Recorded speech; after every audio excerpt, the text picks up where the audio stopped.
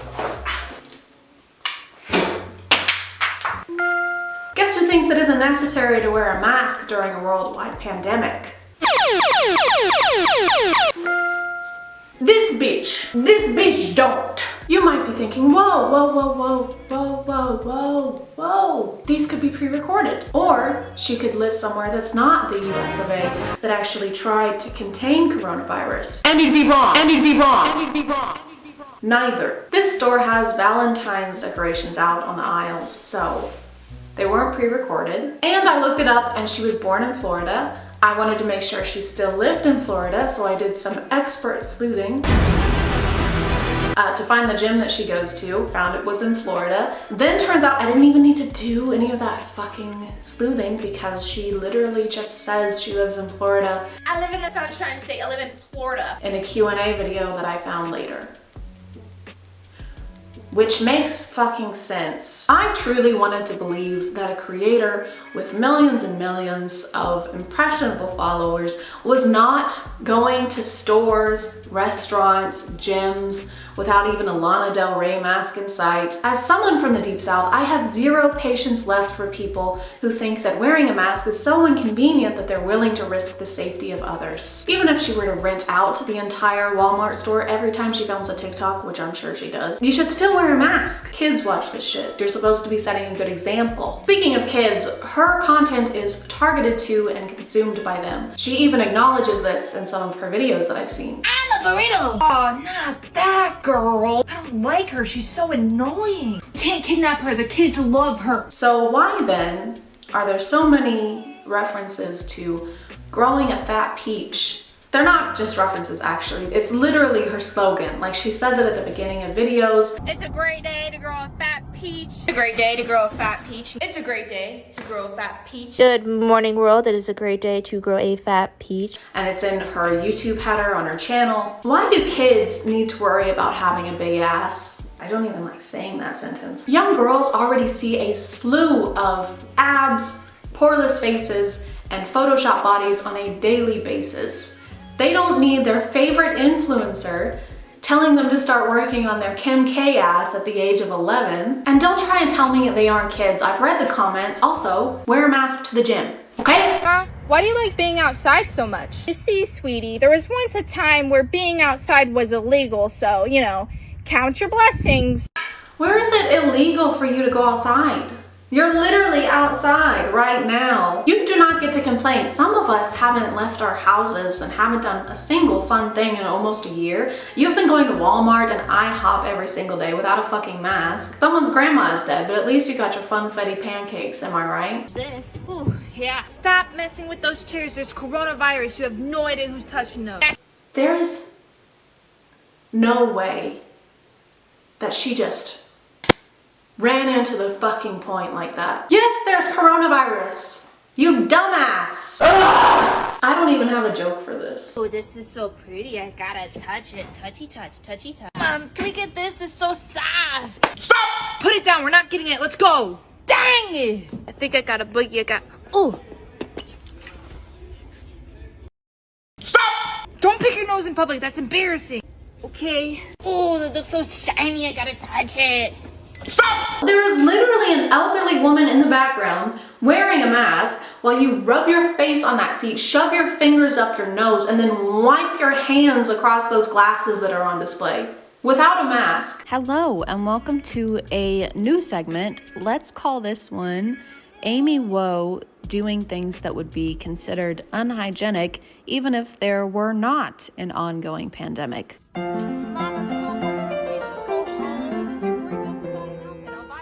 Really? Okay.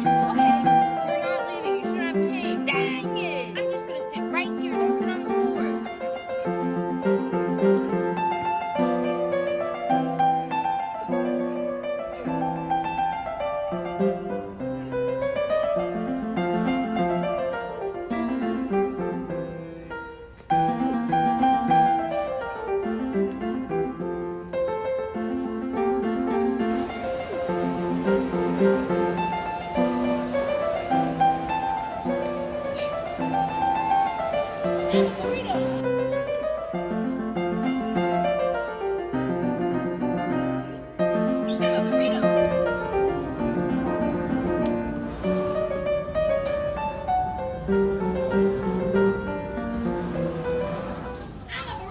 You're disgusting, and I don't feel bad for anything I've said in this video. How you make the best content. Every day I wake up, I do not know what I'm gonna create. I don't. I really thrive on living in the moment. Oh, believe me, no one would suspect your manners to be rehearsed. This whole spiel she's on is like a Kanye West tweet. People ask me all the time, Amy, how do you even come up with these ideas? Like, how do you even come up with your videos? Bruh, I have no idea anything. People ask me all the time how I come up with my ideas, my brilliant ideas. And I just say to them, you know, bruh, I have no idea anything. Chicken nuggets or chicken strip. I really like nuggies and I really like tendies, but here's the thing. If I do not consume at least one tendy every single day of my life, it's not a good day. Why are you talking so loud, bruh? Also, close your eyes and tell me you wouldn't think this is Lele Pons. Except even Lele wears a mask. You know you're doing something wrong when I can compare you to Lele Pons and you come out the runner-up. I was gonna try and make this video a little longer than my other ones, but I honestly can't stomach watching any more of this trash. I'm sorry if this video became less about cringe and more about, oh wow, this person is legitimately a piece of shit. But yeah, I wish this person didn't have over 11 million followers on their platform of mostly kids, so they never get called out for anything.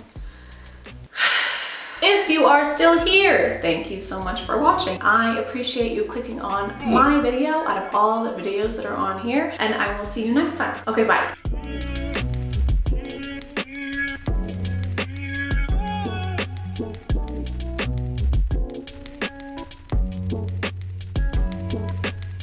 Hey guys, and welcome back to A Twinge of Cringe.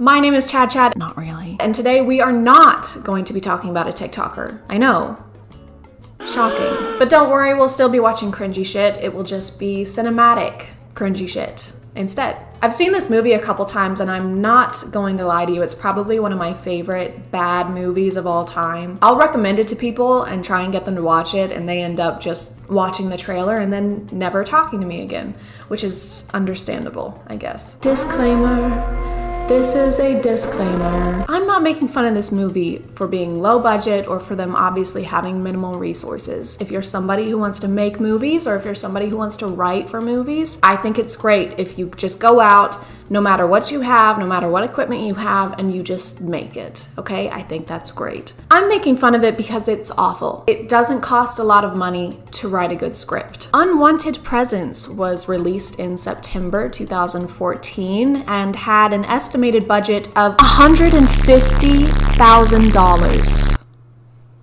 You may not understand now, but if you watch this video through and through, you'll be asking the same question I am right now, which is, where the fuck did that money go? This is a Christian horror movie, which means that they wanted to make a horror movie minus the secularism, minus the gore, and minus the horror. Starting out, they set up the history of this home with a scene of this woman having a really rough time. She gets made fun of by some middle schoolers. You know how in horror movies they have the prelude, right? They have a scene that shows like the horrifying thing that happened in this house to make it haunted, or you know, the house that's being featured in a horror movie. Then we skip to the new family and they're happy and they're excited to start their new chapter. This movie takes a little bit of a different approach. And by different approach, I mean they thought for some reason that it would be necessary to show us every legal action and step that is taken between the space of the horrifying event taking place and the new people moving into the house. They show her workplace trying to find her, then her friend going to her house, finding her, calling the police taking, then the realtor selling a cleaning crew to clean the house so she can sell the house. The lawyer and the realtor have a great rapport. The realtor, for some reason, hires a regular cleaning crew, Magnum Cleaning. There's a joke there. I just don't feel like putting two and two together right now. Condoms. Ha ha ha ha ha ha ha. I want to thank you for coming out on such. Hi guys. Hi, how are you?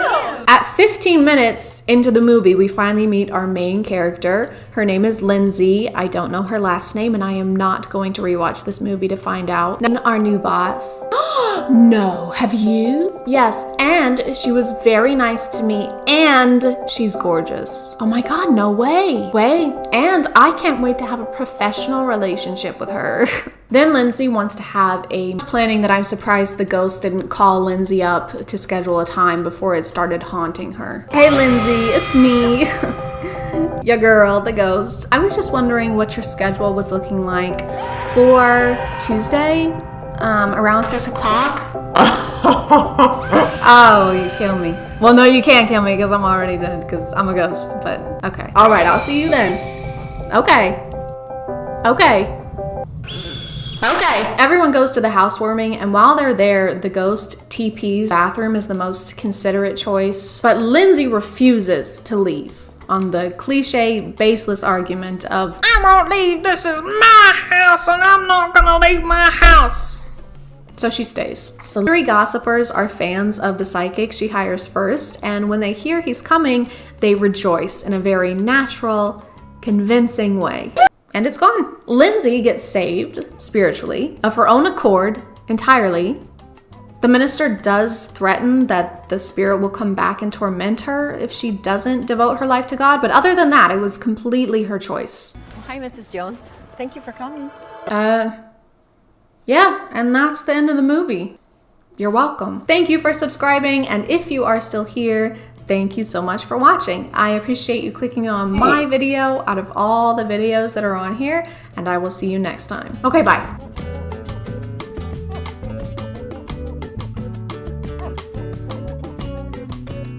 Hey guys, and welcome back to My name is ChadChad. And if you don't currently have a boyfriend and you want one, then don't worry, because I am here to help. After you watch this selection of TikToks that I've collected and specifically curated just for you, you'll never want one again. A boyfriend. You'll never want a boyfriend ever again. You're welcome. We've watched stuff like this before, but this time there are no vampires, no mafia, no kidnappings, just good old-fashioned boyfriend POVs. Back in my day, we couldn't watch dating POVs on the Clock app. If we wanted to pretend like we were in a relationship with someone, we had to play episode or read fan fiction like normal people. I'm really just praying that we can progress past the need for stuff like this on TikTok, because I don't know how many more relationship POVs I can handle that are supposed to be sweet but are really just guys acting like they deserve boyfriend of the year because they still want to hang out with their girlfriend while she's on her period. You mean you can like be friends with your girlfriend while also being in a relationship? Groundbreaking. When in reality, something that they could do that would actually be helpful would be to check out today's sponsor. This video is sponsored by Intimina. I'm a big fan of living sustainably whenever and wherever I can. I'm also a big fan of talking about periods and other things that are considered TMI because they shouldn't be, and it's not safe to treat them like they are. Where I grew up, there was a lot of stigma around periods, so I never really had anyone there to explain to me the different options when it comes to period products. So today we're going to be talking about Intimina's selection of menstrual cups, specifically the Lily Cup 1, which is this cup right here. Menstrual cups are a great way to reduce the amount of waste created by pads and tampons if you are able to use them. Some people aren't, and that's also okay. But if you do use menstrual cups or you want to get started using them, Intimina is the perfect place to go. They don't just offer products, they also provide education in the form of ebooks and blog posts to try and break down some of those stigmas surrounding things like periods and menopause. There's also a newsletter that covers topics from menstruation to pregnancy to pelvic floor health. I think one of the most daunting parts of starting to use menstrual cups, at least in my experience, is the process of actually getting the cup in, which is why I highly recommend the Lily Cup 1. It's the perfect starting size and is made out of medical grade silicone, so it's completely safe and odor free. It's also comfortable for both people who already use menstrual cups and for first time users. It is reusable and gives you up to 8 hours of protection. It might seem a little daunting to insert if it's your first time, but I promise there's nothing to worry about, and it does get easier every time you use it. You just fold like this to insert the cup. There are different ways of folding. I believe this one is called a C fold. This is just my preferred method of folding. This is a leak-proof double rim up here and a loop to make removal easier. The cup also comes with this little case and is collapsible, making it easy to take with you everywhere. If you're interested in learning more about your period, you can click the link in my description and go to their website, intimina.com, where you can also take advantage of the mini discounts they have going on right now. Thank you to Intimina for sponsoring today, and let's get back to the video. Babe, wake up. My boyfriend's coming, you have to hide. Hmm? Yeah. hide. Hurry, hide. Guys, I have some very bad news. If your boyfriend's first half asleep reaction to this is to actually get up and hide, y'all need to have a chat. No, babe, when you said get up and hide, I thought you meant get up and hide my love for you, because there's so much of it. It's massive, like my which I only use with you, by the way. Also, if y'all want to go ahead and place your bets on how many of these videos are going to feature LED lights, you can go ahead and do that now. My bet is all, every single one of them.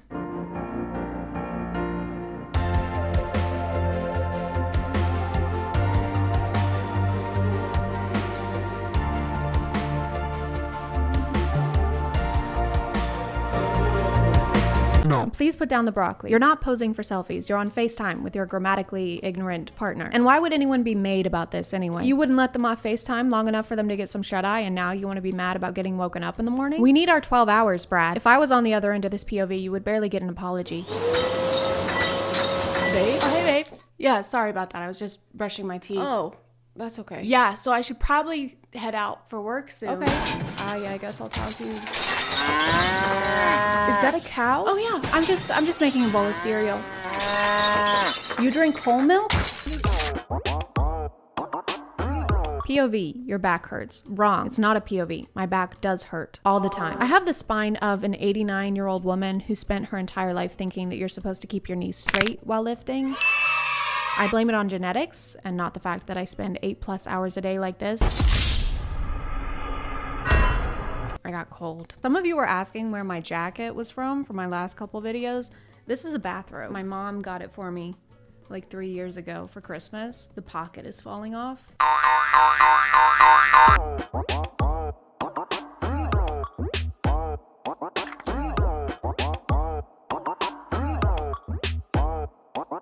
I don't care how bad my back hurts. No one is this good at giving massages. How good must you think you are at massages to think that you can put someone in the mood with a single touch? I'd also like to point out that not only are LED lights in this video, they are actually integrated into the script. LED lights are now euphemisms for doing the deed, for the devil's tango, the dirty and squirty. This makes me wonder, was there ever a variation of this in history in the past at some point where they were like, now stop it, Jedediah, or you're gonna have to light the beacon.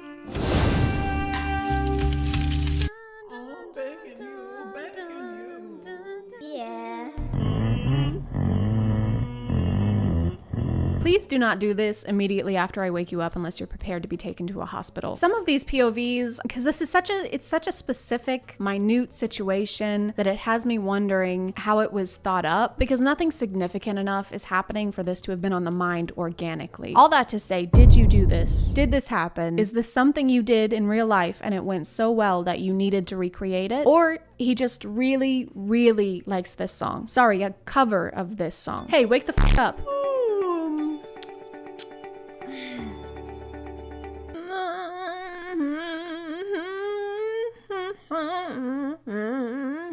What are you doing? This is my favorite song. Copyright and royalty-free office motivational song with guitar? Yeah.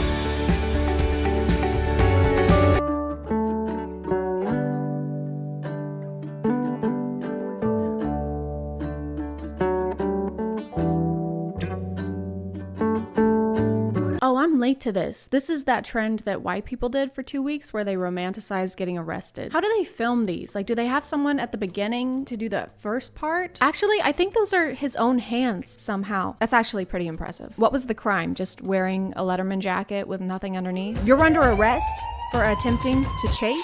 There's so much unnecessary movement. Like, what is the cop doing back there? You are arrested. Not to mention how calm we are in this POV where our boyfriend is getting arrested. All we have to say about this is babe, and we don't even use an exclamation point. You are arrested. Hands behind your back. Palm, babe. Oh my God. I am arrested, babe. Babe, no. They're gonna take me away. I love you so much. It was wearing this Letterman jacket was 100% worth it for you. Oh no, don't take You'll him. rue the day that you decided to wear this outfit today. What were you thinking? Legally though, they have to let him go because they didn't read him his Melissa rights. So.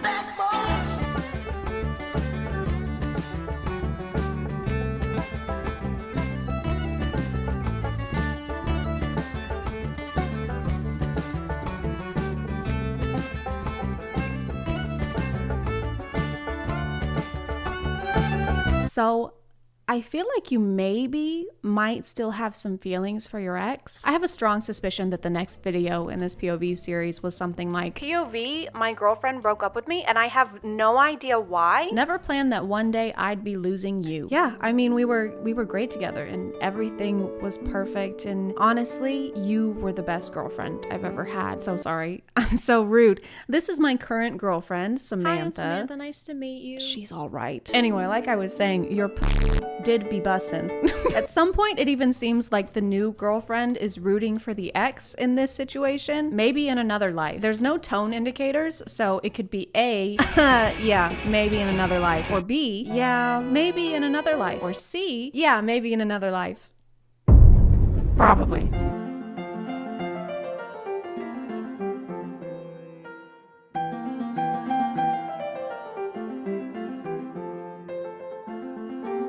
Kind of confused by the dynamics in this one. POV, your ex-girlfriend walks in with her new boyfriend, but it kind of seems like it's this guy's ex-girlfriend, not ours, unless this is supposed to be us and this is more of a third person POV. Is that even a thing? I also like how the girlfriend doesn't even notice us until we lightly squeeze her boyfriend's left pectoral muscle.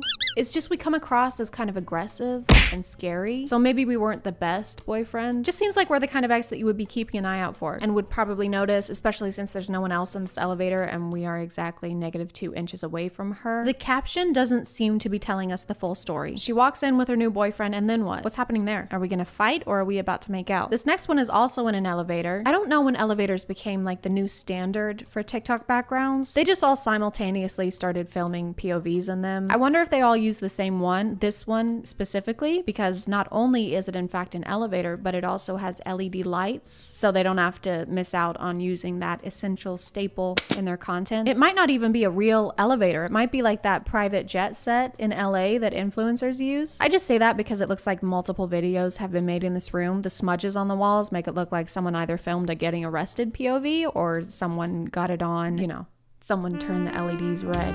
For some reason, TikTok POVers prefer making videos on toxic relationships rather than healthy ones. There's a lot of jealousy, a lot of gaslighting, a lot of toothpicks for some reason, which I don't. When I think charismatic bad boy, I don't really imagine someone picking plaque, but what do I know? For example, one of the popular tropes is to imagine you're in a relationship where your boyfriend doesn't let you talk on the phone.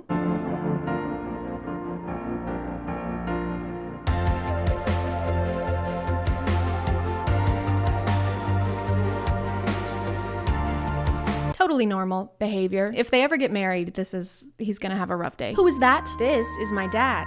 He's walking me down the aisle. Okay, well then who's that? That is your best man, and you've known him since preschool. Then who's this? That is you in a mirror. Oh. Well, I'm so sorry, sir. This was a misunderstanding. It's just, you know, it's totally fine. Wedding day nerves. It happens.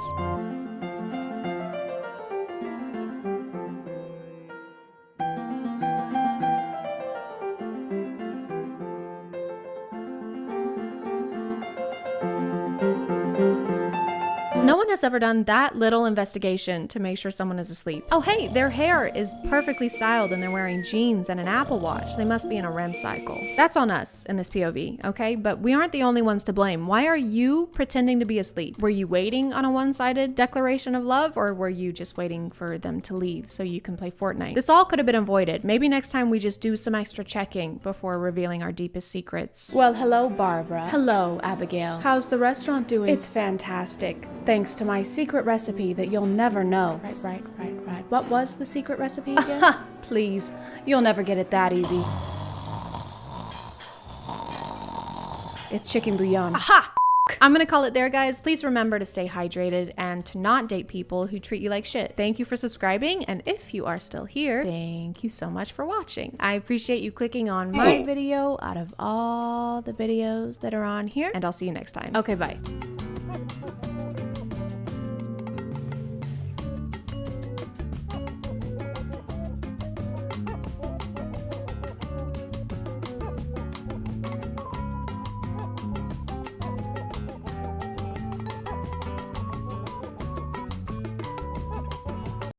Hello, son. Did you finish your homework? Oh no, not yet, Dad. I'm not feeling very good.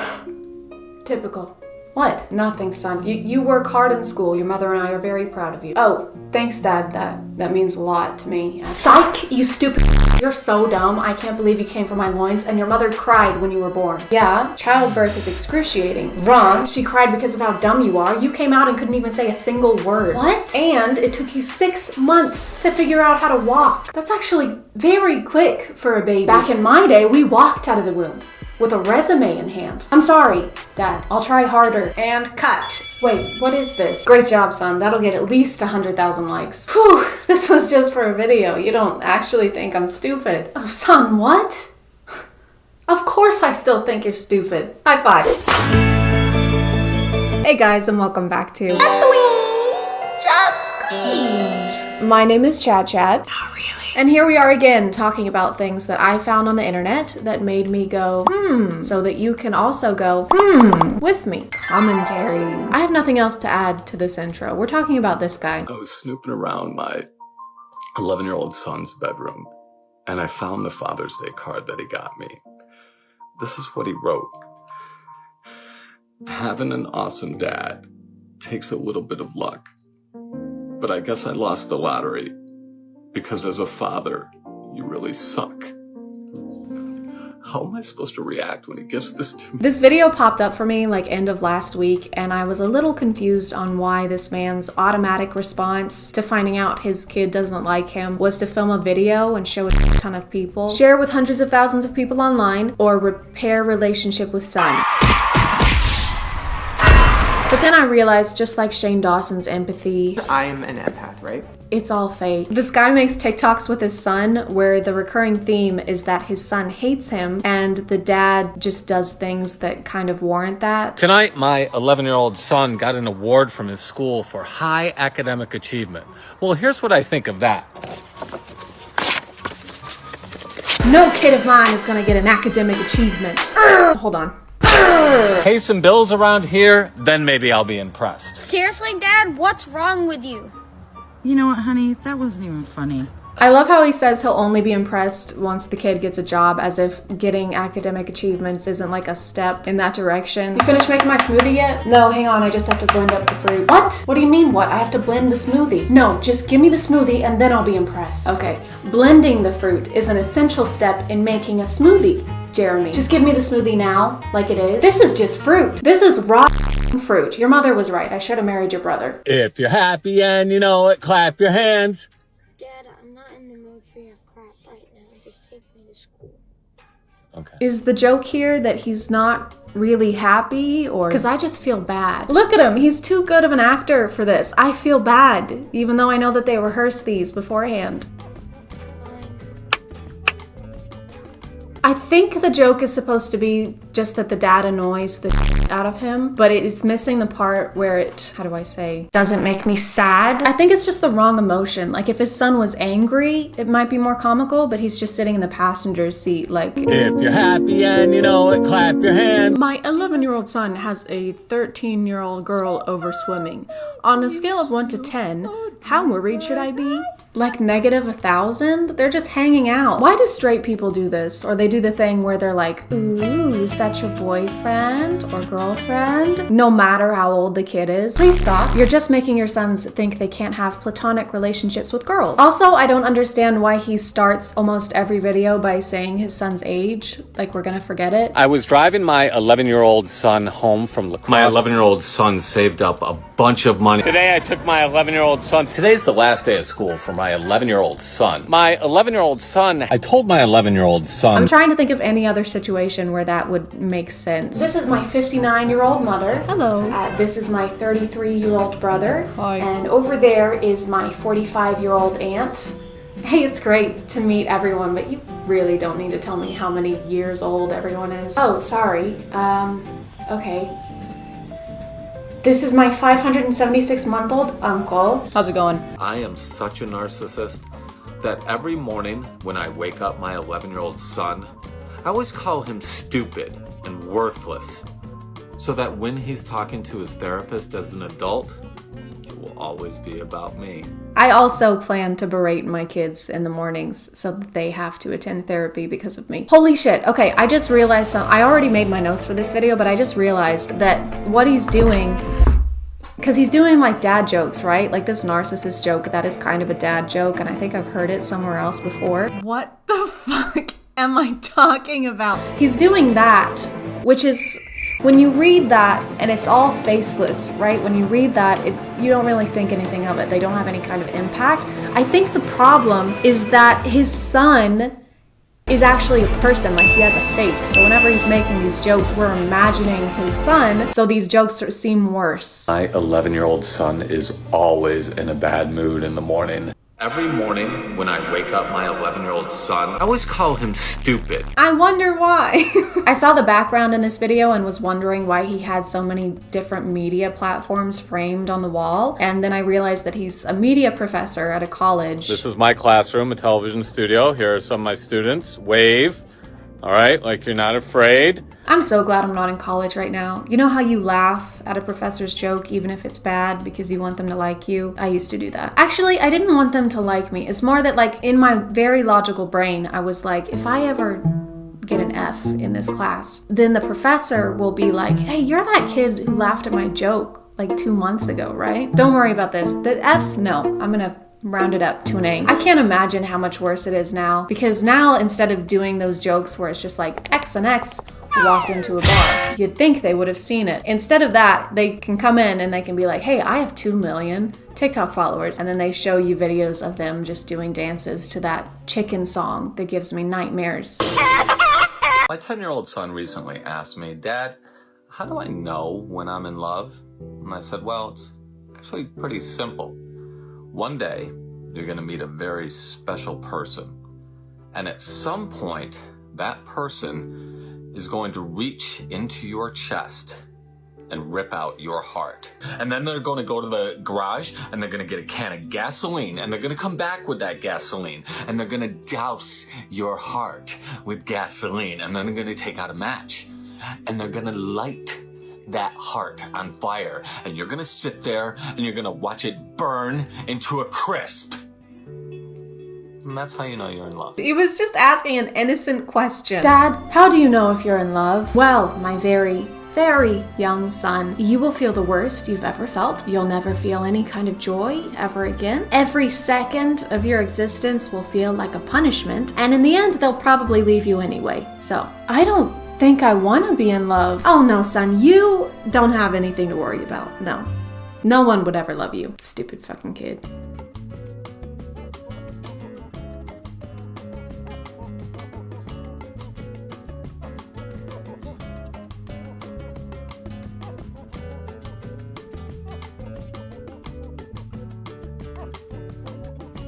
Oh, I get it. Him punching his son is the punchline. No, but really, what is this? Because I get it's supposed to be edgy humor, but I still don't think it's good. It kind of seems like he started making these videos for fun with his son and then started getting comments from people accusing him of being abusive because it's TikTok. And now he's just leaning into it really hard. My son is so stupid. I've been trying to teach him how to fold his own laundry for years. And every time I show him, he screws it up. So then I have to end up folding all of his laundry for him. You are a moron. This one isn't really funny to me either. I'm not the only one who thinks that either. There will be other comments like, I don't think this is funny. And he'll always say something along the lines of, it's just a joke. And yeah, but just because you say something is a joke doesn't mean that people have to find it funny. Like, I get he's playing a character where he's a horrible father, but that character on its own isn't inherently funny. That's like if every time Dwight from The Office messed with Jim, Jim just acted really, really melancholy. Like, those characters are funny, but it takes other people causing stuff and reacting to them to make it that way. The character is made funny by how it interacts with those situations and the people around it. And the situation / people around this character isn't funny because it's just your son being reasonably sad while you call him stupid for not being able to do laundry. I'm sorry you didn't pick up on my sarcasm and irony. Yes, exactly. You can do or say whatever you want as long as you're being sarcastic. Welcome to the bank. How can I help you today? Hi, yeah, you can help me by putting all the money behind the counter into this pillowcase. Okay. No, I'm just kidding. I was just being silly. Very funny, sir. How can I actually help you today? I have a weapon. Right, okay. Give me the money behind the counter. I'm so sorry. God, you're so gullible. I'm still kidding. I'm not gullible. That's a very real thing that happens here. No, I mean, I was kidding about the money behind the counter. I want the money in the vault, too. Right, okay. Police, freeze! You called the cops? Yes. Are you still joking, or? Yeah. Sorry you can't pick up on my sarcasm. Thanks for nothing. Are you okay? Do I look okay?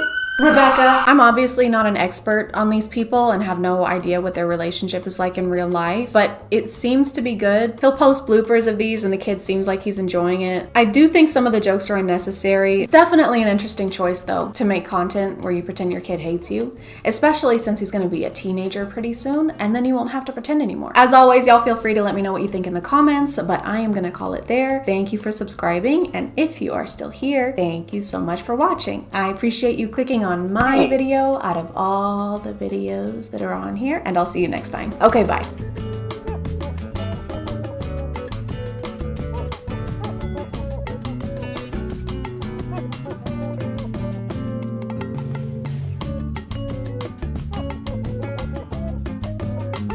Hello. Today I will be learning how to write poetry. It's been a lifelong dream of mine to spew sonnets with such ferocity that they make Emily Dickinson quake with jealousy. And now, thanks to this stirring poem by Gabby Hanna, I found the courage to do so. Filler by Gabby Hanna. Some of these poems were written because inspiration struck. Others were written because I had a deadline and needed to fill pages. Can you guess which are which? This speaks to my heart on such levels. The metaphors hidden betwixt the lines, they make me wanna.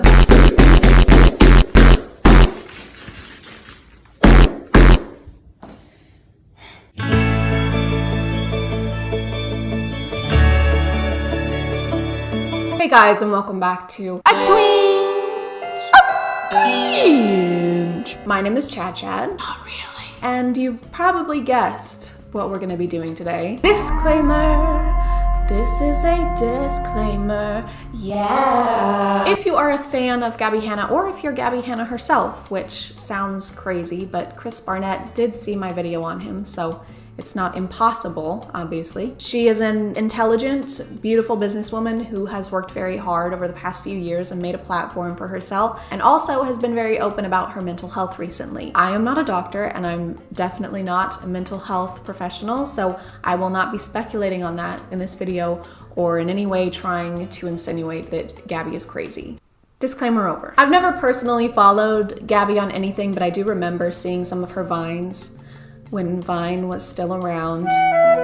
She went from there to doing YouTube, where she did a lot of story times, and then about 2 years ago, I think, is when she started doing music. You probably know this stuff and have some idea of all the drama she's been in, so I won't go into too much detail. But recently, she's been on my FYP a lot. Some might even say too much. And it's me. I am some. I say it's too much. Gabby has this ongoing, endless drama with Trisha Paytas. Trish was actually a guest on Gabby's podcast channel in February of this year, where they talked about that a little bit. And by they talked about it, I mean Gabby talked about it while Trisha sat and nodded and smiled. My pop song went viral. It's a shame, like I really like her music, but I had to take her out of my playlist because of this. Right. And then I kept doing pop, butterflies was pop. So like that was like whatever. Yeah. So I was trying to fit myself in this box of like, I'm a pop artist. Right. I'm not. I was trying to appease the masses. It didn't work. I'm going to do whatever the fuck I want. Yeah. Like, life gets, that's when all of a sudden it's like, she's a narcissist. She's a manipulator. She's a terrible person. Yeah. By the way, I've never talked about this. Oh. But it was a little awkward, but whatever. They seemed mostly civil. I think they exchanged apologies. Gabby showed remorse for the whole Gabby who cried STD incident of 2019. But then Gabby posted this TikTok. Never mattered what I had to say. I was always wrong. Every question turned into another long night chat.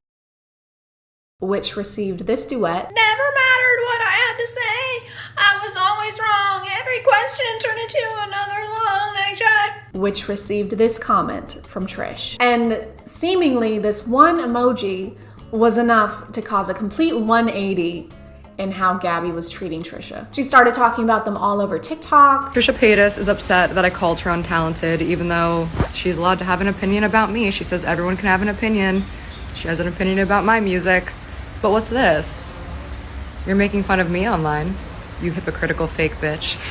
And Twitter. I made a Twitter just so I could read Gabby's tweets for this video. So if any of y'all want to follow me over there, I don't even know what you post on Twitter because I've never had one, but just real quick, while I was reading Gabby's tweets for this video, I found this one of her accusing BB Rexa of copying her Monster music video because there's a shot of BB Rexa sitting on the ground. There's a vase and a mirror being shattered, then a match being lit, and then a house on fire. So, you know, 4 of the most original concepts that are not at all frequently used in music videos. Bibi tweeted back and said that actually her inspiration came from Eminem and Rihanna's Love the Way You Lie music video, which yeah, they're similar. Also, you can't really copyright the very well-known cinematic shot of having your subject light something against a dark, contrasting background. The mirror and vase breaking in Bibi's video is because the entire house is breaking. You can't have the house come down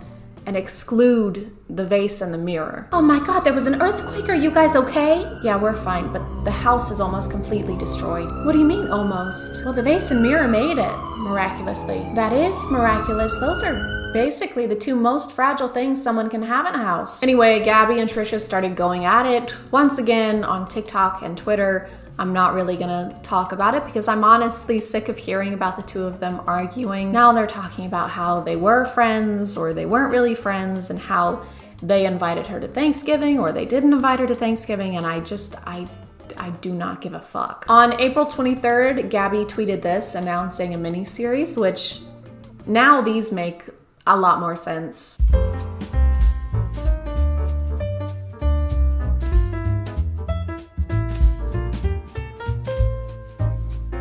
I'm back, bitches. And I don't want to hear I'm acting different. Gabby's podcast channel almost consistently gets less than 100,000 views per video, and Trish and Ethan's podcast, Frenemies, consistently gets a lot more than that. People are saying that she's stirring up all this old drama to try and get an invite onto the Frenemies podcast, which makes sense so that she can try and get some views to her channel, as well as bringing attention to her mini-series. The thing that really caught my attention, and seems to be another point that caused these strange posts from Gabby, was this video by Rachel Oates, who is amazing by the way, reviewing Gabby's new book, Dandelion, which is more poetry. The review was negative, but gave some valid criticisms, and Gabby's immediate and very professional response was to attack Rachel online and send her fans after them to the point that Rachel had to delete Twitter. You could just apologize. You literally just ran away and blocked me instead of looking at your own criticism. You can't take criticism towards yourself at all. You can't stand even the tiniest ounce of criticism. You're a fucking monster. But wait, can you guess who sent Rachel the book to review in the first place? It was Gabby. Gabby sent her the book to review. My mind is so completely boggled by this is your career. This is your job. Can you imagine accepting criticism in this way at any other type of job? Yeah, so Douglas, I just feel like the graph could have a little less blue, maybe some warmer colors to try and cheer things up a little bit, and then we could go from that. Fuck you. I'm sorry? Fuck you. Your opinion doesn't matter. I'm your boss. I'm your boss. I have more Instagram followers than you, bitch. Okay, well, you're fired. Obviously. You're a bully. I'm a what? You're a high school fucking bully. Point the finger, pull the trigger, throw him off your rail, you'll give yours eventually. Please leave. Please. Hi, I'm going to be voicing for Gabby Hanna in this next video because she has her song quietly playing in the background and I'm not getting a copy strike. Not today. I really cannot believe that you guys let a woman who doesn't like Bo Burnham tell you that my book wasn't good. This is the biggest compliment that I've ever fucking gotten, that she called both mine and Bo Burnham's work disappointing. She called Bo Burnham's work disappointing. Her. Who is she? Who is she? She's a person making content on YouTube who's allowed to have an opinion regardless of the fact that she has less subscribers than you. Gabby, no matter the situation, seems to have the same response to criticism. Oh, you have less subscribers than me? You're irrelevant. Oh, you have more subscribers than me? You're a bully. Either way, she's absolved of all fault, of course. I went into this video with a pretty open mind. Everything I've heard or seen about Gabby Hanna has always been secondhand, and I know how the internet can be sometimes, so I've never taken any of it to heart or really formed an opinion about her. But now I have, and it's definitely an opinion. I think my biggest takeaway regarding her character comes from how she confronted Bebe Rexha versus Rachel Oates. Bebe Rexha is a celebrity singer who had never heard of Gabby before these tweets, while Rachel Oates is a YouTuber with less than 300,000 subscribers. She called Rachel Oates a bitch multiple times, and if you go watch any of Rachel's videos, she is the opposite of that. Called Rachel a bitch for criticizing her poetry. And did I mention that Gabby's the one who sent Rachel the book in the first place? I did? Okay. Sorry, I just felt like I needed to bring it up again for some reason. But then when she was trying to accuse the music video of copying hers, it was all, oh, Miss Bebe Rexha, please. Oh, I love you so much and I'm such a fan of your work and I'm so sorry to bother you, but I think maybe you might have just a tiny bit copied my music video. And again, I'm sure you had nothing to do with it. Absolutely nothing. I would never accuse you of such a thing. But like, dude, if the way you treat people is decided by how much clout they have, or AKA how much clout they can potentially give you, you're not a good person.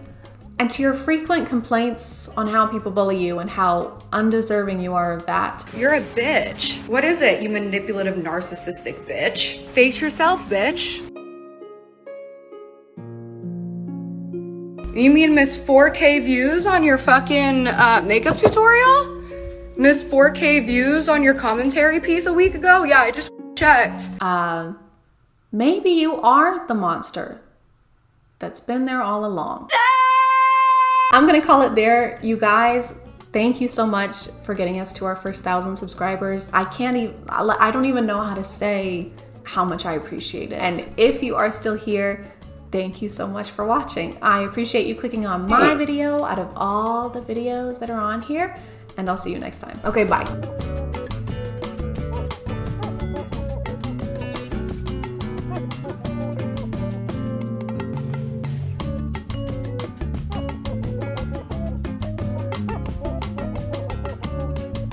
Hey guys, and welcome back to My name is ChadChad. And today we're going to be learning some girl facts, some facts about girls, some things that are exclusive to only girls, some girl facts. What are girls? Some of you might not be familiar. Girls are very complicated. Sometimes they'll say really cryptic things like, I wish you would pay more attention to me, or I'm hungry. Like, okay, well, what does that mean? I wish they would just tell us what they want sometimes, you know? No need to be so mysterious, girls. So I did some research. Where else other than TikTok. I love the hashtag girl facts on TikTok because it's so obvious that a lot of the people who post them have never even breathed the same air as a girl. Most of them seem like they came from Google, or more specifically from those weird WikiHow articles, except instead of telling you how to pretend to be a vampire at school, they're telling you what a girl really means when she texts you the letter K. And everyone knows if you want to know something about girls, don't ask girls. Ask dudes on TikTok who copy pasted baseless studies from the internet and then stood in front of their iPhone camera like this. But before we educate ourselves on the totally inexplicable nature of girls, this video is sponsored by Casetify. Casetify provides a huge selection of phone cases with adorable, customizable designs like this one. Casetify's new Impact and Ultra Impact cases are made with 65% recycled and plant-based materials, plus are shipped in 100% recycled packaging along with eco-friendly ink. They are also compatible with wireless charging and 5G. I drop my phone at least 3 times a day, so I can personally vouch for Casetify's top-notch drop protection. Their ChadChad 2.0 technology is drop tested and proven to protect your phone from drops of up to 9.8 feet. There are endless options when it comes to customizing your case. You can pick your favorite color or print, or you can even add your name or monogram for a truly one-of-a-kind custom case. These are also 100% non-toxic and non-hazardous. A feature I really appreciate, especially right now, is the antimicrobial coating that kills 99% of bacteria and keeps Casetify cases germ-free. If you want to check out Casetify, just go to casetify.com/Chad or click the link in my description to get 15% off of your order. Thank you to Casetify for sponsoring today, and let's get back to the video. Okay, first girl fact is actually a 2-in-1-er. It's boys and girl facts. Girls fall in love with what they hear. Boys fall in love with what they see. That's why girls wear makeup and boys lie. Wow. I'm 2012 and this is Facebook. One of these is not like the other. So this fact is girls are under a lot of pressure to be pretty and to wear makeup in order to be considered attractive based off of often unattainable beauty standards to appease the male gaze, and boys are liars. It's not their fault though, it's a fact. They can't help it. Yeah, so then I lied to her, obviously, and I told her I was out with the boys, but really I was cheating on her with her sister, and she still doesn't know to this day, and we have 2 kids together, but it's literally not my fault. Like, I'm a boy. Boys lie. It's a boy fact. Sometimes I wear eyeliner. We are experiencing the same thing. When a boy is truly in love, he will act like a child. But when a girl is truly in love, she will act like a mother. I know someone who would really like to speak with you. Why is this fact so not specific? So she falls in love with you and she sets up your doctor appointments or brings you fruit gummies to your soccer game. He falls in love with you and just starts uncontrollably pissing and doing himself. Once again, it kind of seems like girls are getting the worst end of the bargain. Girls are more attracted to guys who have the ability to make them laugh.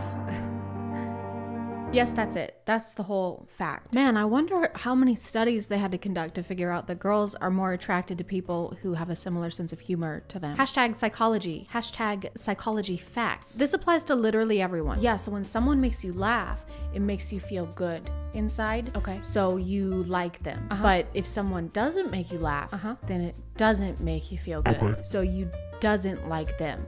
Probably. Whoa, dude. I know. That's like psychology. It's like psychology. It's psychology. It's psychology. And why are we in the ocean? Why are we underwater for this? I just can't believe it, dude. Guys, you should write a book. I really do.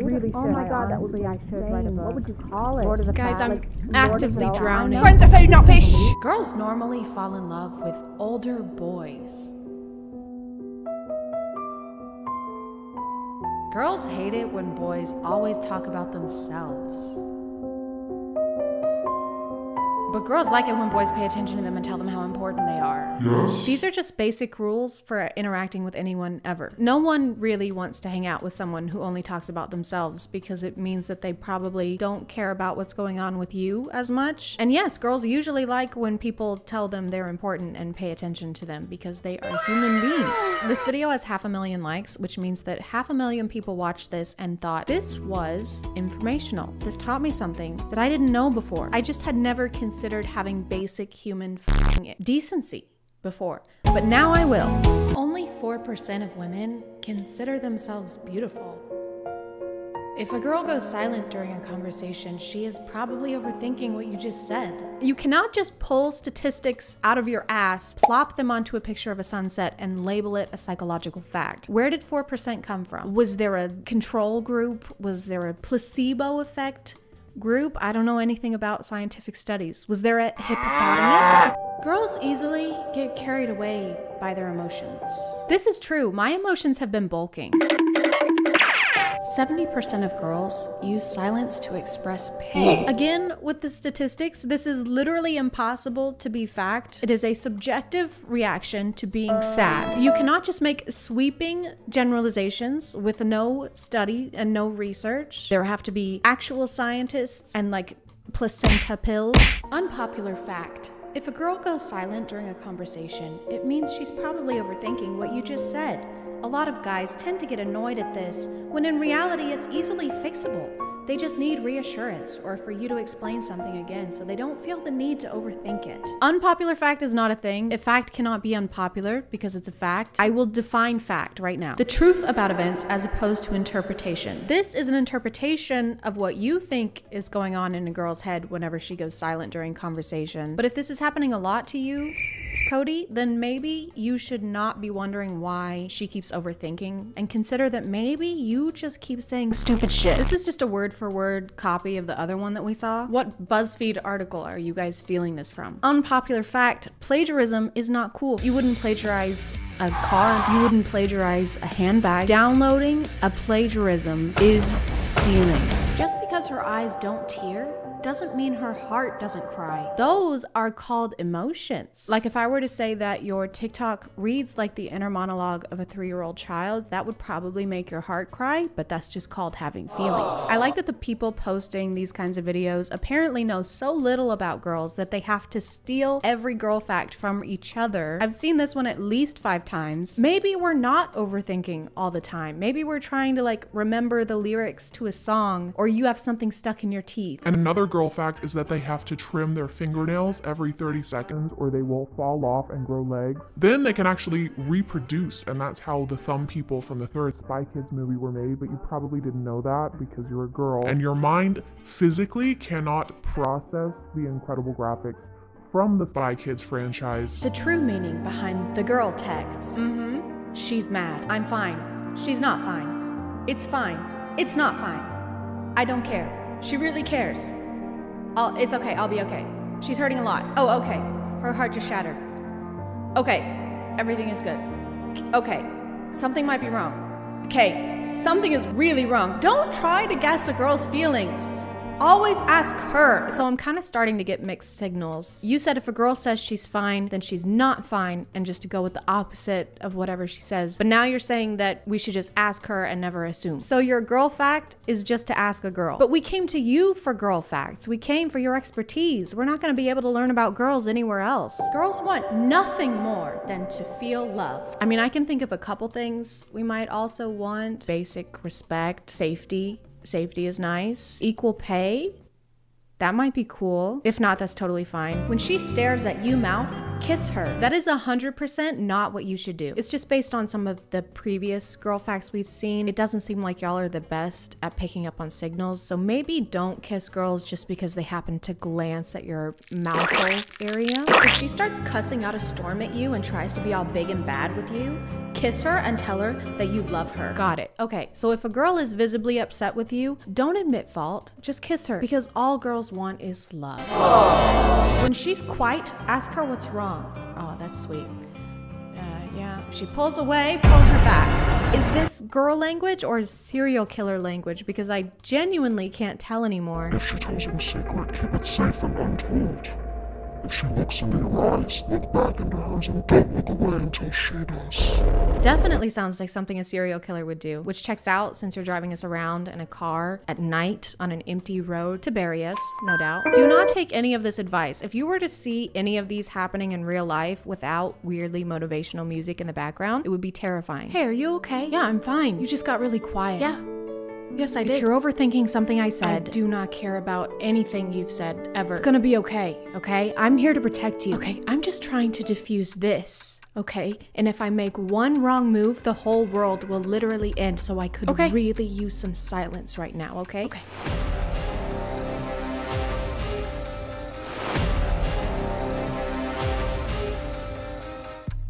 78% of girls use silence to express pain. Oh, for f***'s sake. To conclude this video, obviously do not listen to any of the things in these TikToks, but I'm gonna call it there, guys. I'm sorry if this video was shorter than usual. I'm still trying to get back into the swing of things, but if you are still here, thank you so much for watching. I appreciate you clicking on my video out of all the videos that are on here, and I'll see you next time. Okay, bye.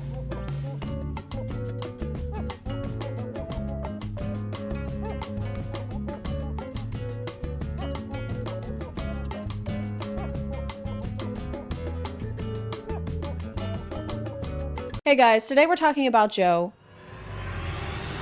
Mama. A twinge of cringe. My name is ChadChad. Not really. And JoJo Siwa has been acting kind of silly lately. Good morning to every single Steven Andrews out in this entire little baby. How's it going today, guys? Good. She's been doing some weird things and moving her body in a weird fashion. Speaking of fashion, she's been doing weird things with that as well. My knee hurts. I'm not sitting because you guys told me to. I'm sitting because I want to. You can't bully me. If you're like me and never watched reality TV or Dance Moms where JoJo got her start, then your knowledge of her is probably bows. That's all I think of, that and asbestos for some reason. I don't know why. I'd have to do some more research, but I'm thinking about asbestos as always, right? JoJo's been a public figure for a while and is known for having a pretty young audience, thus the bows and bejeweling of the hair. She usually sings and dances in an aesthetic I can only describe as the human version of a glow stick. Everything about her is fluorescent, and if your eyes are exposed to her, recently anyway, then irritation may occur. By the way, I watched about 3 minutes of Dance Moms to try and understand where JoJo came from, and it's just like people getting mad at kids for having the coordination of kids, and they edit it like every mistake is an earth-shattering devastation.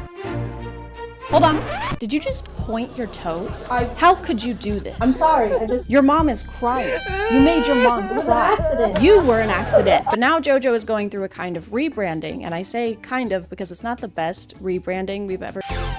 She's coming out with a new song tomorrow, actually, and I know that because she has not stopped talking about it. JoJo, you coming out with some new music. What? Yes. No one knows what's happening. No one knows what's going on. I do. I know what's happening. Nobody else. So fun to watch. From what she said in her social media and in interviews, it seems like this song is supposed to break her out of her past career geared towards younger audiences and be the turning point that lets us know this isn't for kids anymore. She's not a good, sweet girl. In fact, you might even say she's a bad girl now. Warning. The following content is not made for children, may contain sexual themes, violence, strong language, dramatic scenarios, and flashing lights. Viewer discretion is advised. But JoJo's transition into an edgier persona isn't really being taken seriously by people, specifically people on TikTok. Then again, nobody really takes anything seriously over there. Once she started teasing her new song and her new era, people started making predictions of what they thought it was gonna sound like, and they were completely right. Karma's a bitch. Karma's a snore. I'm a bad girl, bad girl. I was a bad girl. The lyrics from what we've heard so far are kind of cliche, kind of things that we've heard before in similar songs. I wanted to start a new genre of music, and they said, what do you mean? And I said, well, it's called gay pop. Songs like Applause by Lady Gaga. It's the On My Own Miley Cyrus. Can't Be Tamed Miley Cyrus. But according to JoJo, it's the music video we need to watch out for. I've gotten this comment a lot. The thing is you think I have. Everyone's been talking about the song, oh, this about the song, that about the song. No one's even questioned the music video yet. I'm about to start sharing some things from the music video, and that's where shit gets real crazy. What could it be, guys? What's gonna happen? I wonder if there could be music or video. What if there's both, guys? Guys, what if there's both? Or what if there was today's sponsor? This video is sponsored by Raycon. Mother's Day is coming up, and you know what mothers would love? Some freaking peace and quiet. With Raycon, you can give the gift of tuning out the world around us with their everyday earbuds. And if you ever need to tune back in, just use the everyday earbuds awareness mode. With the press of a button, you can go right back to hearing the jovial, tranquil sounds of motherhood. Raycon's quality is on par with audio brands you know and love, but at prices you'll love. and also no. I'm a fan of their optimized gel tips. My ears are almost as sensitive as my heart, but with these, my ears have never felt uncomfortable and they've never fallen out or even budged. And with 8 hours of playtime and a 32-hour battery life, I can use my everyday earbuds while I stress clean for an entire day instead of working on a video or literally anything else I should be doing. The everyday earbuds have multiple tap functions, so I can make or take calls while I'm on the move. They're also water and sweat resistant, so if I accidentally drop them in my armpit, they'll be fine. If you want to check them out, just click the link in the description or go to buyraycon.com/ChadChad to get 20% off your Raycon purchase plus free shipping. Thanks to Raycon for sponsoring, and let's get back to the video. Everything I've seen so far in their marketing is exactly what you would expect. The lyrics are what you would expect. The dancing is what you would expect. And for something to be edgy, you have to be on the edge, you know? You have to edge us. In one of her podcast interviews, she mentioned she was actually worried to sing the lyrics to her new song. I was very afraid of the lyrics of Karma. I wasn't ready to say I was a bad girl. If I had a wish, I would have never effed around. I wasn't ready to say I'm a bit of a stinker. I wasn't ready to say F this or freaking dang it. You wouldn't last a second inside my mind. A single glimpse would drive you insane. Shoot. Crap. Fiddlesticks. According to some of her interviews, JoJo thinks that this is the most extreme jump from child star to adult artist that we have seen yet. No one has made this dramatic of a change yet. No one has made, in my generation, this extreme of a switch. And I am the first in the generation. It is very scary, but someone's gotta do it. They probably just didn't talk about it as much. In most of those cases, it just happened and they didn't have an entire campaign planned out. It's not as extreme and dramatic if you've been constantly warning us that you're about to do something extreme and dramatic. Hey, just letting you know, I'm about to jump out from behind that wall and scare you. What? No, don't do that. This is gonna be the most scared anyone's ever been. No. Are you ready? No. I'm gonna do it. No, don't. I'm gonna do it now. Don't do it. Boo. Nothing? No. I'm friends with Shane Dawson. Oh my god. At this point, she's teased and promoted this song so much that I feel like I have a pretty good understanding of what's happening in it, and I have yet to see the extreme part. She's been posting so many clips of this song on TikTok that after scrolling through her feed for about 30 minutes, I had it stuck in my head for the rest of the day. The rest of the week, actually. Me trying to get this song out of my head. This is me. Get it out, please. Like it or not, what's been in your head the last 3 days? You don't want to know, JoJo. You wouldn't last a single second in my dark and twisted mind. You don't want to know what's up here. Gosh. Darn. It's a torture. It's torture. Constant torture. She'll post videos from her car a lot, singing the song, mouthing along to the song, dancing to the song.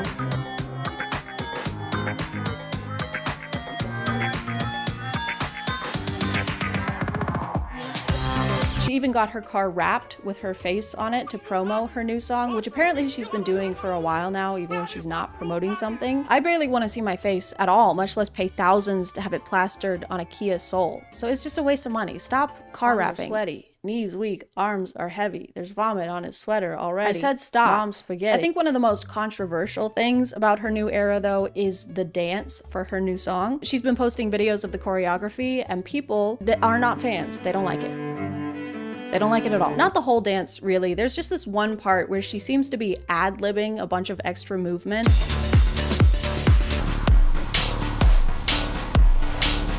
The other dancers don't seem to be doing quite the same dance that JoJo is, but despite the spinal trauma, she can't stop doing the dance. Literally, she'll go through the dance sitting in her car. She'll rehearse the dance after rehearsing for 12 hours. She'll rehearse the dance in bed.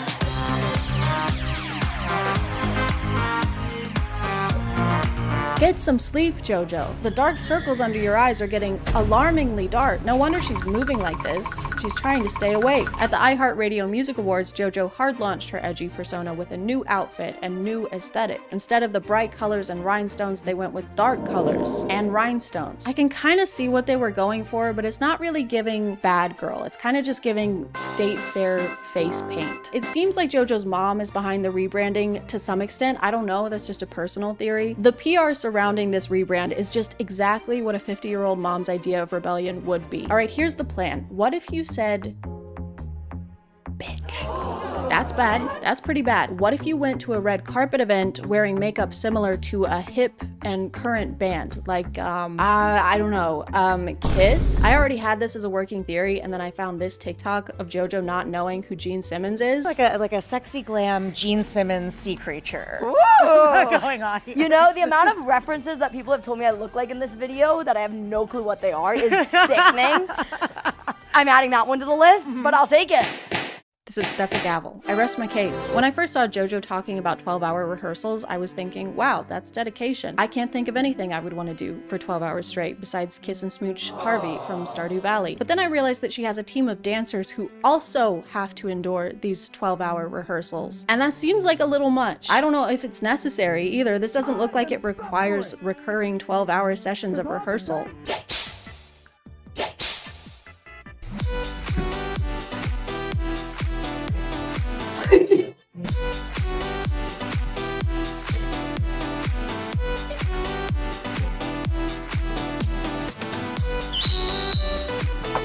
That was close. I'm getting better.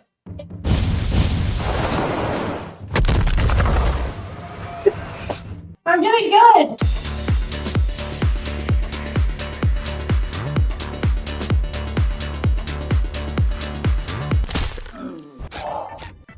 Ah!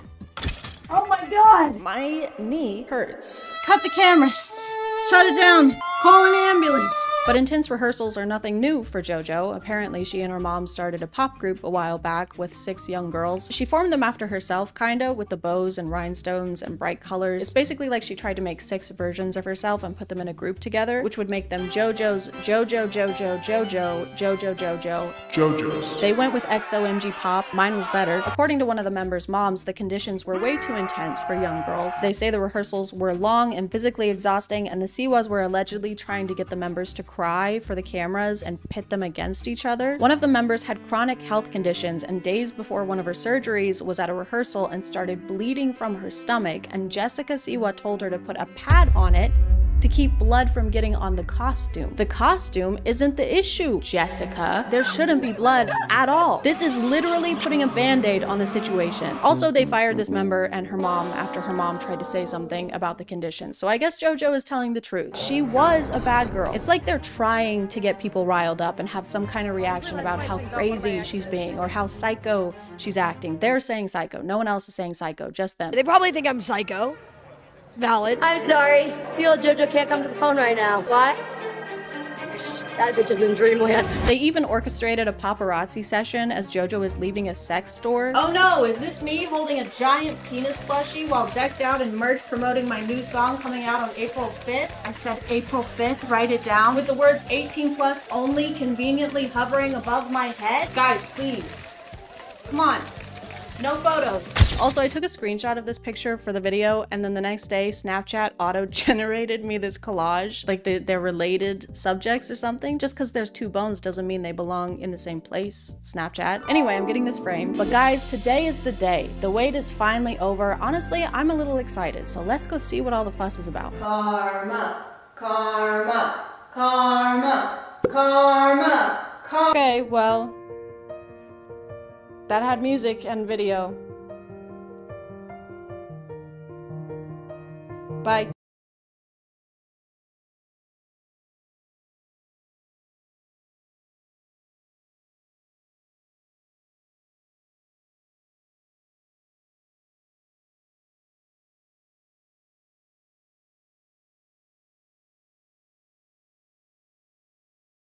I don't want to talk about this. I know how dead my hair looks. This is my real hair, and I decided to bleach it over the weekend, and I'm surrounded by yes people who never try and talk me down, and now it's dead.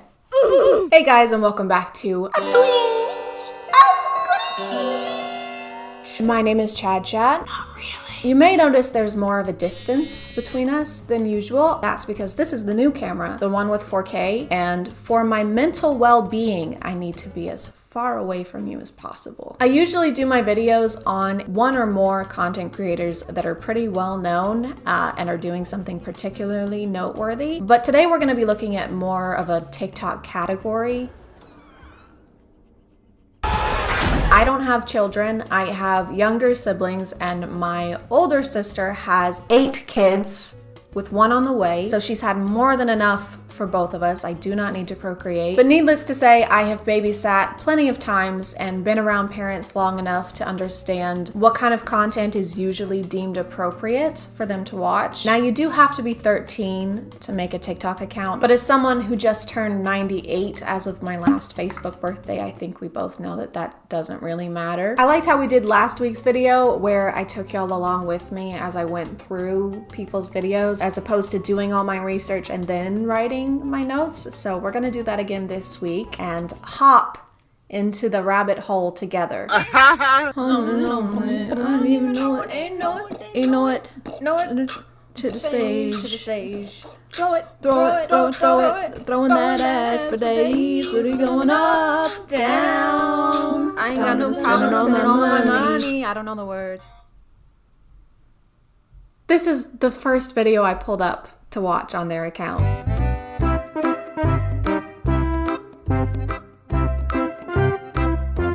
This page is called Tito Lizardo, and I just want to point out how unassuming it looks. The characters remind me of that app with the cat that had cameras in its eyes that was spying on people. I think it was Angela.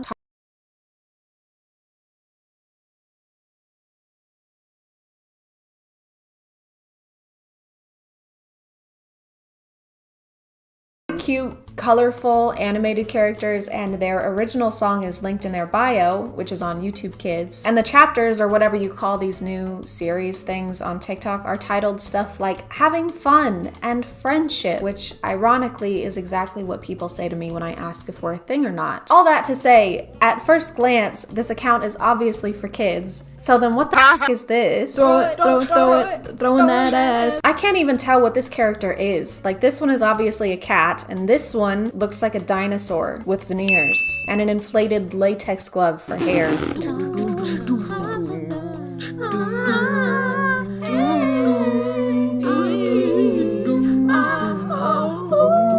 Do I know vowels? Do you know vowels? You're a cat. Why is there a smirk emoji here? Do you know vowels? And yes, that's my best attempt at a smirk. Hey, you come here often? You know vowels? Yeah, you do. What the fuck? My camera died here, and I only have one battery, so I ended up waiting for hours for it to recharge, and I ended up eating dinner and doing 3 loads of laundry because I have ADHD. It's hours later. Okay, so I went to their YouTube channel, and the music they released is in Spanish, so that might explain why they use the music that they use. But it doesn't really explain the animated ass groping between the two characters. You get the idea though. Their whole page is just them doing TikTok dances to popular sounds and using hashtags to make sure they reach their target audience. If you've seen one, you've seen them all, except you haven't seen them all. Thankfully. I probably have, because I have to screen record all these and scroll to the bottom of the page. Their page led me to this one, which is mostly a toy review channel, except almost every video is an ad read. See this fun video? Well, what if I told you we could make it better with the Funimate app? Actually, they're not ad reads. You know how in toy commercials or websites targeted towards kids, they'll have some kind of disclaimer like ask a parent for help, or make sure to have a parent or a legal guardian around when downloading this app or going to this website. Fuck that. What is this? The Middle Ages? No, we're gonna show the kids step by step how to download and then make purchases within the app. I want a new doll! Well, I've got just the app for that. First you click on shop. Let's find the doll! I want this one! Let's see what it looks like in real life. We do this by pressing grab AR. It looks like so much fun, let's buy it. We do that by pressing view details and then just buy product. So they can do it by themselves, no supervision needed. So Gabby's sitting just right there. We're gonna prank her.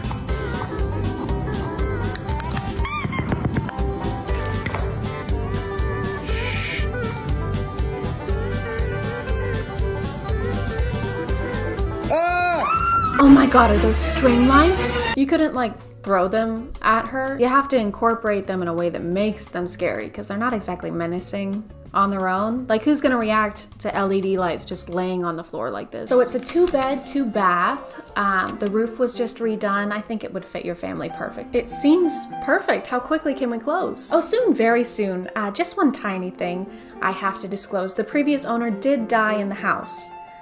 This room, to be more specific. Oh, that's not a problem. I'm not worried about that. Perfect. I'll start the paperwork now. What was that? What was what? Never mind. Just curious though. Was it old age or? Oh yes. Yeah. He was definitely old when it happened. Yeah. There it is again. What is that? Anyway, so I'll get that offer in tonight and I'll talk to you. What? Where are you going? Oh no, I just have another appointment to get to, but I will see you tomorrow. Maybe. No, you can't just leave me here. What? Oh God!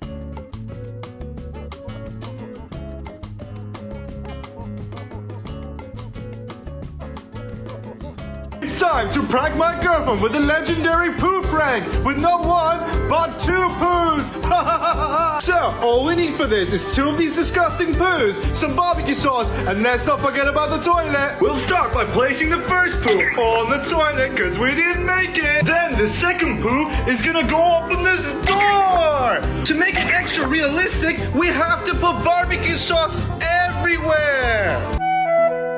Yeah, it was really important to put the barbecue sauce on there. They didn't look gross enough on their own. Oh my God, he smudges it everywhere. What is it with TikTokers and putting disgusting shit on toilets? In this case, literally. Now we just leave a disgusting handprint. It's ready. Now let's call her in. Gabby, come here. I didn't make it to the toilet. What is this? It's here as well. This is bad. I'm definitely putting a warning on this one. I should have put a warning on my last video with the toilet TikTok, but I didn't think to. I'm sorry. Definitely gonna put one on here though, because this actually made me nauseous. This is just so much worse, in my opinion. Gabby, come here. I didn't make it to the toilet.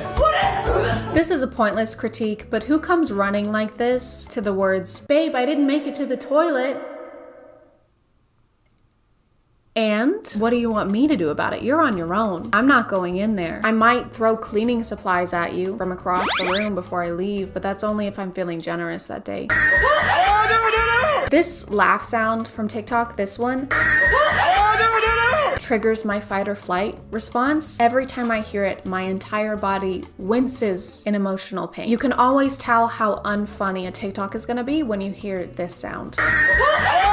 So my girlfriend's been really sad lately, and I wanted to do something extraordinary for her, and it's right behind this door. But before I show you what's behind the door, let's go get her so we can see what's behind the door together. And so I grabbed her hand and led her to the stairway up to the door. All she had to do was climb. Gabby, be careful! There's LED lights on the stairs. No wonder she's been sad. She lives in constant terror. Across the hallway, and there she was, right in front of the door.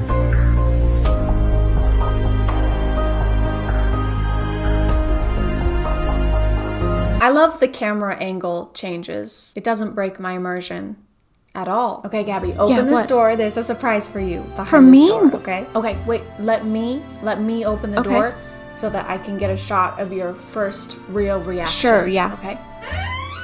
I just saw everything in there. What do you mean? I mean, I just saw everything in the surprise. I just saw the surprise. Yeah, Gabby, you help me set it up. Now get in there and act like our relationship is perfect for clout. It's just strange to me how literally anyone can up and decide they want to make content for kids online. Most of the people I make my videos on do have a younger audience, but these people are actually marketing themselves exclusively to children. Like, they aren't making content that can be argued that it's for any other audience. What is she doing? Gabby, what are you doing? Just listen to some music. Which headphones are you using to listen to the music? These ones. The white ones? Try the black ones. They're magical and they change your voice. Here. I want to sound like Charlie D'Amelio. Good morning, it's Charlie, and I decided I'm going to be vlogging today. You want headphones that sound so good that they make you sound like anything you want? Go on our profile, click this link here, and use code 15GabbyFaye to get an incredible discount. There's definitely a disconnect, I think, between the older generations and these newer social media apps like TikTok. My parents are technically baby boomers, and they had my little brother when they were in their 50s, so it'll be hard sometimes for them to see like animated characters and cutesy animals and see anything other than something that's been made for kids. I have another brother who is one of the most reckless, irresponsible people I know, and he has a TikTok account. The thought that he could tomorrow decide that he's gonna start making content towards kids and make money off of it is a nightmare. I'm not saying he would do anything creepy, but would he teach a bunch of 9-year-olds how to make a firework out of a red Solo cup and a tampon? Yeah. Yes, he would. Should he be able to do that? Probably not. I can't handle watching any more of this stuff today, so I'm gonna call it there. Thank you for subscribing, and if you are still here, thank you so much for watching. I appreciate you clicking on my video out of all the videos that are on here, and I'll see you next time. Okay, bye.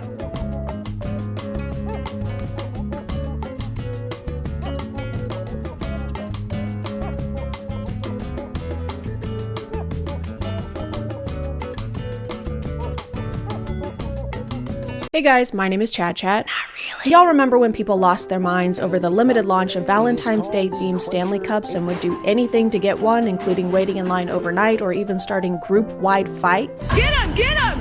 Stop him! Stop him! That was crazy. Thank God in 2025 we've learned from our mistakes and nothing like that will ever happen again.